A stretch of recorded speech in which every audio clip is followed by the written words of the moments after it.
In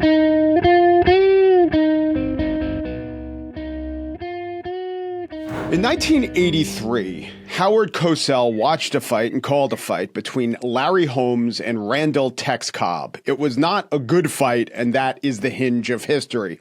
Cosell swore off calling professional boxing after that one-sided affair.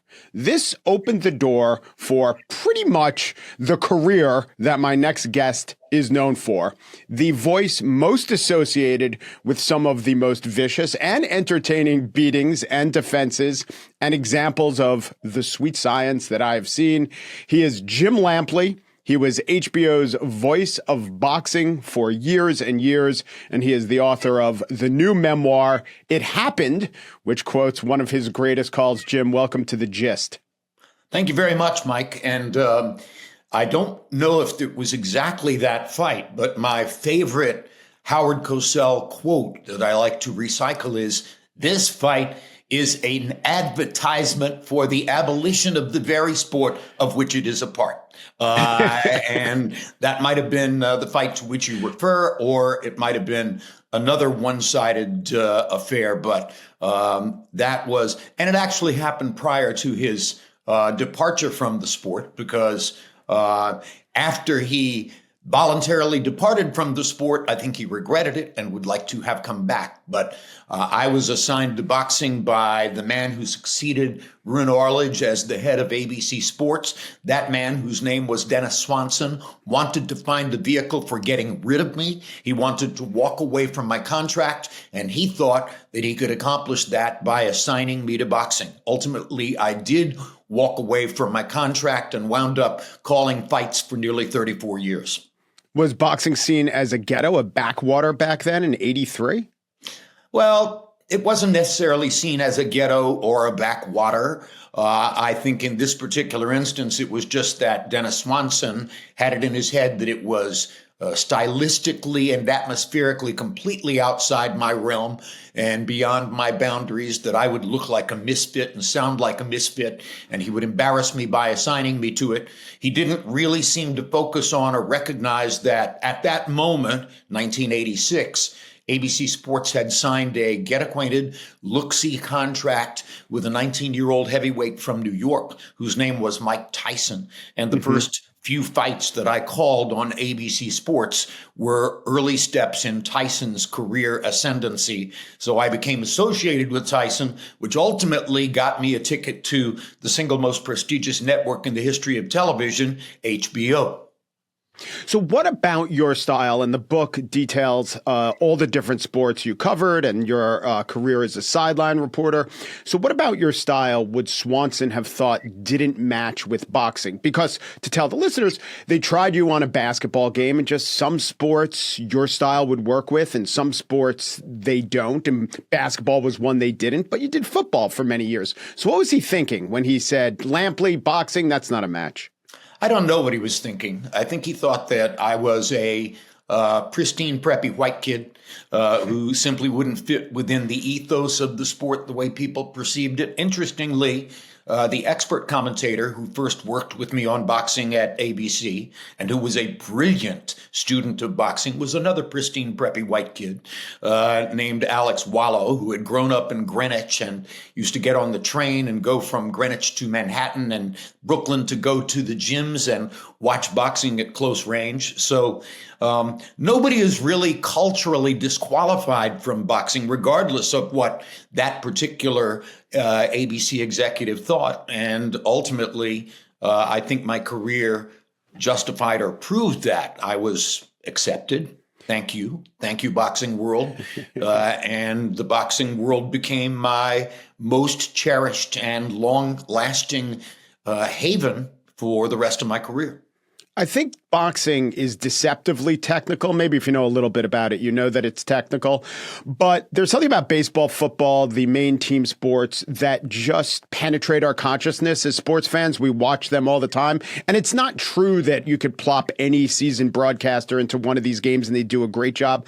But I do think they'd do better and they'd explain, or they wouldn't need to explain what was going on to the audience. But with boxing, as you write about in the book, you have to know that half the battle is trying to place your foot outside the opponent's outer foot and try to get leverage. And without knowing that, even if you're not saying it, you can't really communicate what's going on to an audience.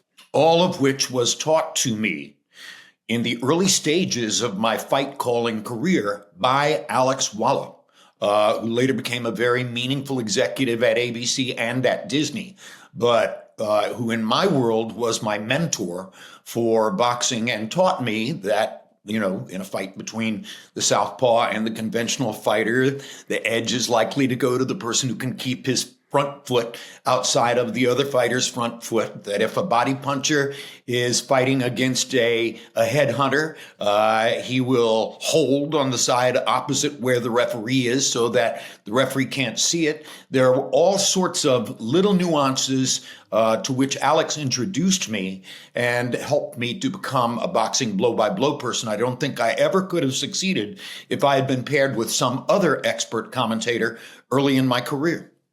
Also, boxing is good for the talker, the person who likes to or is inclined to fill the broadcast with verbiage like a radio announcer would. And, well, you tell me, is that your inherent style, or is that just what you thought the job demanded? Because I know that the book details doing that with a sport like basketball wasn't a great fit.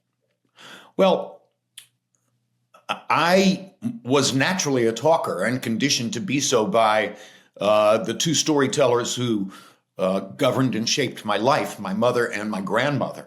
But ultimately, I hope that I learned and projected that silence is a hugely important element of active on-the-air storytelling. And I tried to be sure that often and importantly during my calls of fights, I would lay out and let the action speak for itself. That became even more meaningful once I was on HBO, where there were no commercial breaks, and the story was continuous from start to finish. And of course, one of the most important things about premium pay cable boxing coverage was that you stayed during the 1 minute between rounds and listened to what went on in the corners instead of going away to commercial. That really elevated boxing storytelling and is one of the reasons why Showtime and HBO became the networks of record for boxing after commercial networks began to recede in the 80s and 90s. Do you subscribe to or have heard the theory that the quality of the sports writing, and let's maybe call it sports media, is inversely proportional to the size of the ball? And since boxing has no ball at all, like they say golf is the greatest writing and probably volleyball is the worst. But since boxing has no ball at all, it's about people and not about equipment or another object. It's fundamental, a bit more fundamental. That's a highly provocative observation. And I don't know if I've ever encountered it exactly the way that you present it. I need some time to digest and think about that. I do think that boxing is unique because every other sport is a game. Boxing isn't a game. We call it the fight game, which is a convenient way of trying to place it within the context of other sports, but it's not a game. Boxing is life. Writ large and projected within the confines of the so-called squared circle, the ring.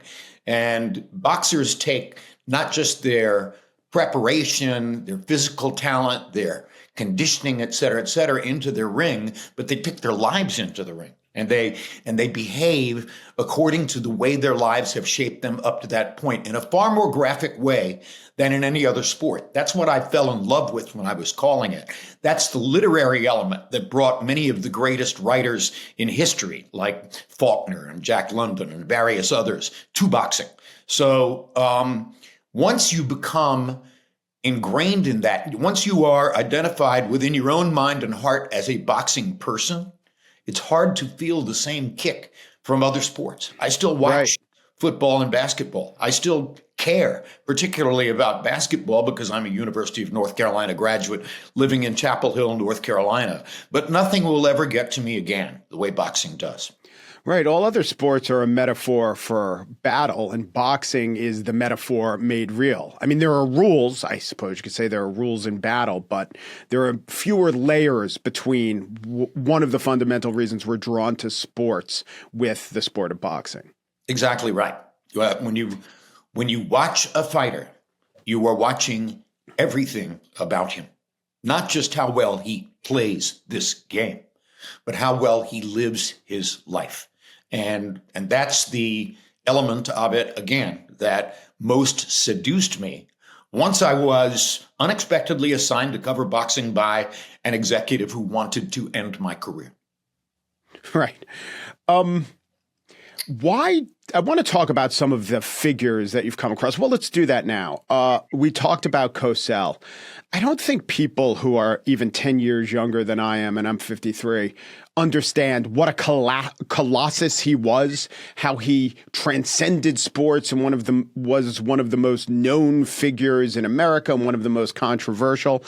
But one of the things I take away is that now that he's gone, he does seem to have receded a little bit in the memory of our culture. What about the importance of sports broadcasting? Well, Howard, for all of his personal foibles and some unattractive elements, he was extremely important in attempting to inject a form of real truth into sports broadcasting. It was present in a lot of print reporting on sports.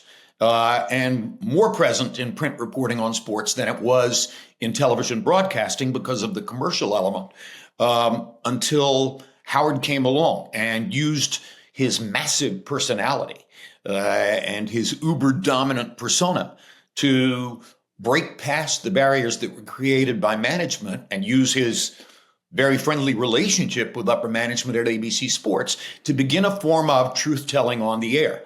Oh, by the way, he trumpeted it and billboarded it in a way that was truly self-glorifying and in some ways almost offensively self-glorifying, but it made him a cartoon character. It endeared him to the audience in a highly entertaining way, and it helped to advance the notion that truth was an important element even of commercial television broadcasting. I do think, and I've gone back and I remember him at the time, but I've gone back and watched some of the ABC Monday Night Football telecasts, and the shtick was it was oppressive at times. And he would try to quote W. Somerset Maugham or some poem that didn't belong there, or pick a fight with Dandy Don Meredith. And for all his, I think you gave him a nice tribute, as nice as you can. I would have guessed that he would have been remembered more fondly for what he did with sports television. But as I think about the remembrances that I've read over the past 20 years, he just rubs so many people the wrong way. I don't think that is his legacy. Do you think that's fair? Yeah, I think that's fair. And I think that regardless of how much he may have wanted to be remembered fondly, that was not his moment-to-moment instinct on the air. His moment-to-moment instinct on the air was to be the bombastic, overbearing, self-glorifying person that he naturally was, for whatever reason, for whatever insecurities existed within his soul. And all of that is part of what helped to make him memorable and special. But I got to tell you, a lot of people over the years have said to me and suggested to me, well, Monday Night Football was different because of Cosell. And I give him credit for a fair amount of that. I was his successor on the halftime highlights. Nobody ever had a more thankless job than to be Howard Cosell's successor on the halftime highlights. There was no way I was going to do the kinds of things that he did and call attention to myself the way he did in doing the highlights, and therefore they were diminished by my stewardship rather than his. But the real star of Monday Night Football, and this goes way off our beaten path at this moment, the real star of Monday Night Football was the director, Chet Forte. And Chet Forte directed television football in a way that nobody else ever had. There was a much larger, fuller perspective on the sport than was the case with any other telecast. with Cosell's assistance, Chet gave you the ethos of the city in which we were watching the game, the essence of the socio-political circumstances within which the game was taking place, the personal confrontation among players and coaches in a way that it hadn't been done before. Chet Forte was the greatest sports television director of all time, and he, to me, was the real secret of Monday Night Football. Mm. So we mentioned Mike Tyson. The first time you talked to him, he gave you a quote about driving the nose bone into the opponent's skull. Actually, and you knew you had something. Actually, my expert commentator, Alex Wara, who was in the ring with him after the first fight I ever called between Tyson and Jesse Ferguson in upstate New York. And Alex asked Mike, simple question, describe the uppercut to me. And Mike said, well, Captain Maurer taught me that the purpose of the uppercut is to drive the opponent's nose bone into his brain. I was trying to drive his nose bone into his brain. And understand, I had been assigned to boxing by an executive who wanted to get rid of me. And I was standing at ringside, and when I heard that quote, I thought to myself, oh my gosh, look at what I have unexpectedly stumbled into here. This kid is not only going to be the number one quote machine in boxing, he's going to be the number one quote machine in sports. And sure enough, over the course of the next several weeks, and as I continued calling his fights, they all rolled out. Boxing is a hurt business. Everybody's got a plan until you hit them, et cetera, et cetera. And Mike became Mike. Did these things occur naturally to him, or do you think he thought about the things he would say? Him being a quote machine. It was a script that had been delivered to him by a legendary and in some ways unique trainer within a unique ethos in upstate New York. And Mike didn't make those quotes up. They were learned and right. They were memorized and they informed and influenced his entire attitude in the ring, and the public was enthralled with him and enthralled with the quotes and enthralled with the way the quotes seemed to blend with who he was. So it was easy to suspect that Mike had made those quotes up, but I don't think he did. I think that was customado. Yeah. There's a scene in your book where after spending, announcing some of his fights, and then some of his fights weren't on the networks that you were on, you had a meeting with him in the locker room, and you weren't sure what he was going to say. Could you take me to that, set the scene, and tell me what your interaction was? Well, careers inevitably lead to crossroads that are sometimes not fortuitous. And Mike's career inevitably led to his meeting with Lennox Lewis in Memphis, Tennessee on the 8th of June, 2002. Now, at the very first news conference for that fight, Mike had run across the stage and attacked Lennox and bit him on the leg. I believe he was trying to get rid of the fight. I believe that he was attempting to overthrow that particular promotion because he knew what was ultimately likely to happen when he got into the ring. And people forget that when they think of the infamous ear bite, but very similar tactics were at play and motivations, I think. 100%. And reflective of Mike's insecurity within what he knew was his public persona. And so after Lennox knocked him out pretty easily, 8th round, I was sent to Mike's dressing room to do a post-fight interview. And at that moment, I had not had a personal face-to-face with him in several years because he had left HBO and gone to Showtime, and I was still calling fights on HBO. And what had been a continuous relationship became watching him from afar on another television network. And then eventually we created the shared pay-per-view deal by which HBO and Showtime partnered to deliver Lewis, an HBO fighter, against Tyson, a Showtime fighter. And now, after years of separation, I'm sent to Mike's dressing room. And outside his dressing room, there were a group of tall, imposing men in bowler hats who were clearly bodyguard types. And one of them said to me, he's really going to be happy to see you. And that was sarcastic because, I had been asked before the fight what I thought was going to happen. And I wasn't overwhelmingly complimentary to his chances. And I stepped into the locker room, and Mike was alone, sitting on a metal chair, stroking a beautiful naked baby on his lap. Later turned out that the baby was his most recently born son. And without looking up, recognizing, feeling my presence in the room, Mike opened his mouth and said, "I've missed you. And you could have knocked me over with a feather, but it pierced my heart in a big way." Yeah.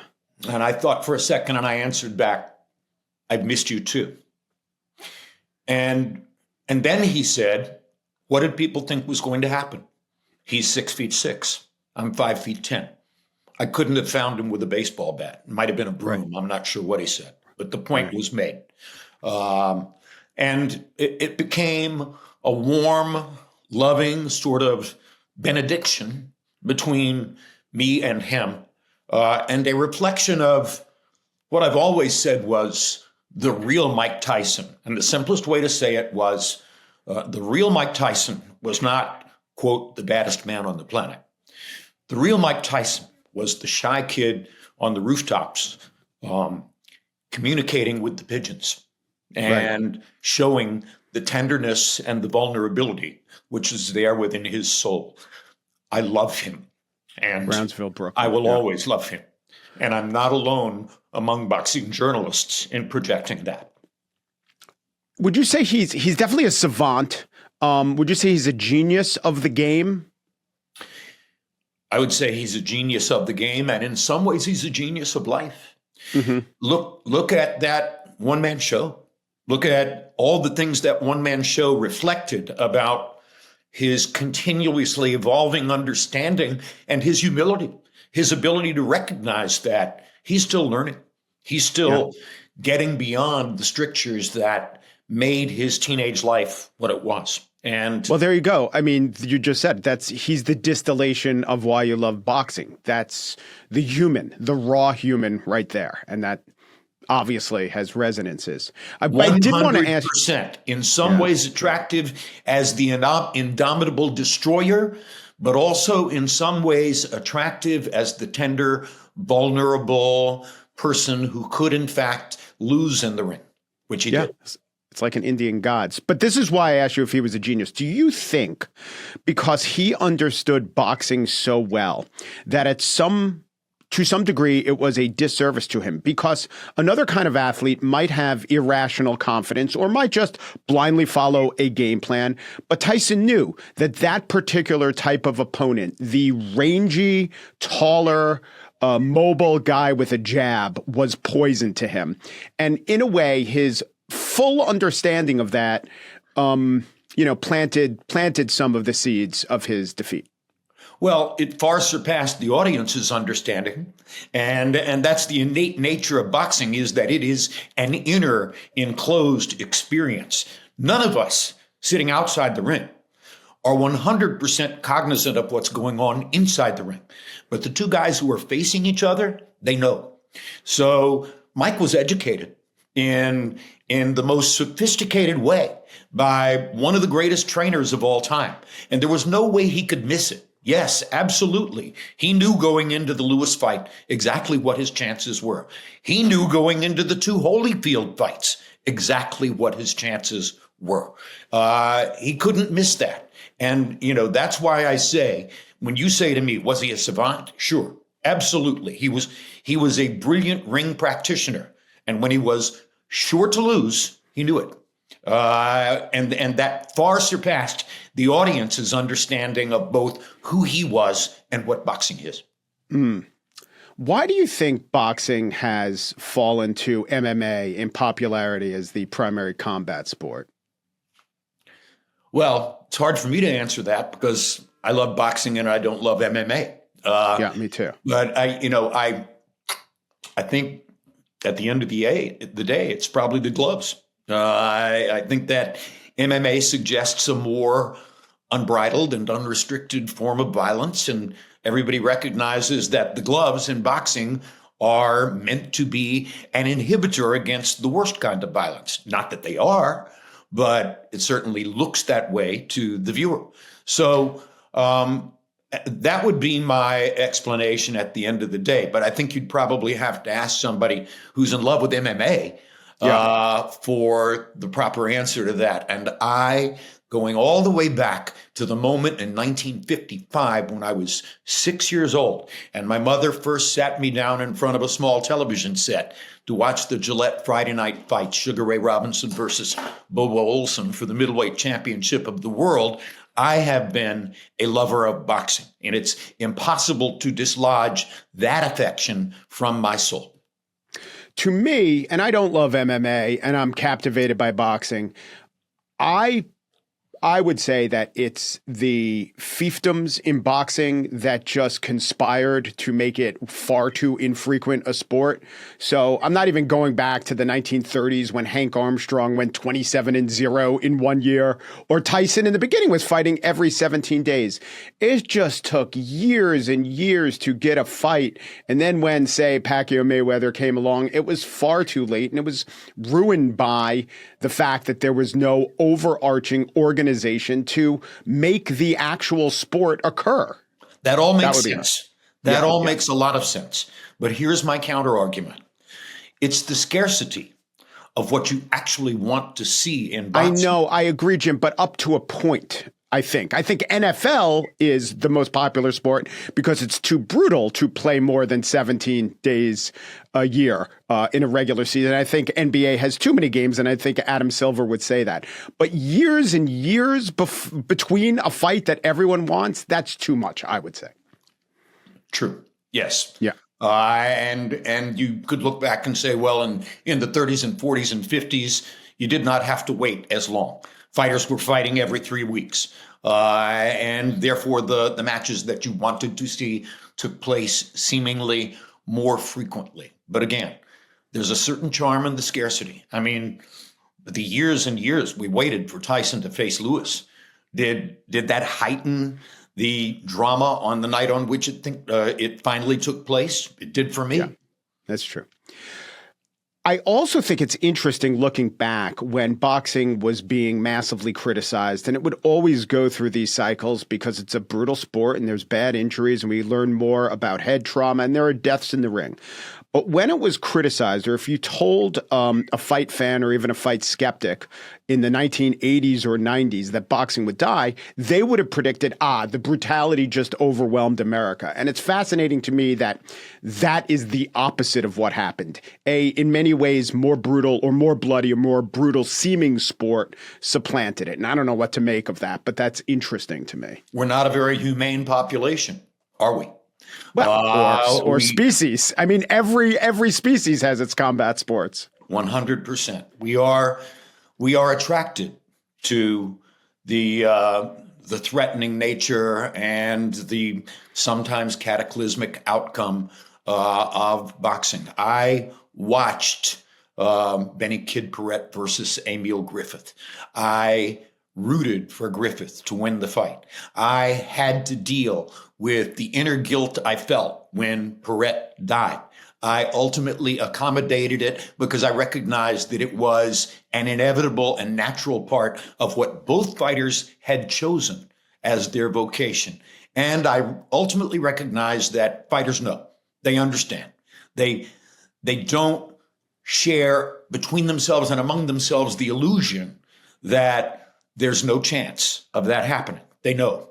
And they live with it, and they somehow get past it, and they continue to perform in an art form and a sporting event that is ultimately, and I make this point all the time, and it's hard for a lot of people to swallow, that is ultimately about love. When you watch Arturo Gatti versus Mickey Ward, when you watch Marco Antonio Barrera versus Eric Morales, and they fight 36 rounds of sheer mayhem and appear to be on the verge of killing each other all the time, they're falling in love. They're developing a bond with each other that will never be matched by anything else in their lives. A few months ago, I was at the International Boxing Hall of Fame in Canastota, New York, and I was there with Eric Morales of Tijuana and Marco Antonio Barrera of Mexico City, whose origins made them blood enemies supposedly for life. And for 3 days in Canastota, they were arm in arm. They sat together at every meal. They sat together at every function. They showed their brotherhood and their collegiality, which they had earned through mayhem against each other in the ring. Everybody knows that Mickey Ward delivered the eulogy at Arturo Gatti's funeral. Nobody was hurt more by Gatti's death than Mickey Ward. That's the way life is in the squared circle, as they call it, of boxing. Well, Jim, I could talk to you forever. I could ask you about Ward Gotti 2, round 9. I could ask you about Moorer Foreman. Your voice is just associated with so many of the Moorer Foreman, which supplied the title of my book. That's right. And the name of the book is It Happened, an honest response to a big upset, not pre-programmed, not planned, not the go-to catchphrase, just like boxing itself, an in-the-moment reaction that lasts. It happened, a uniquely lucky life in sports television. Jim Lampley, thank you so much. Thank you. My privilege to be with you, Mike.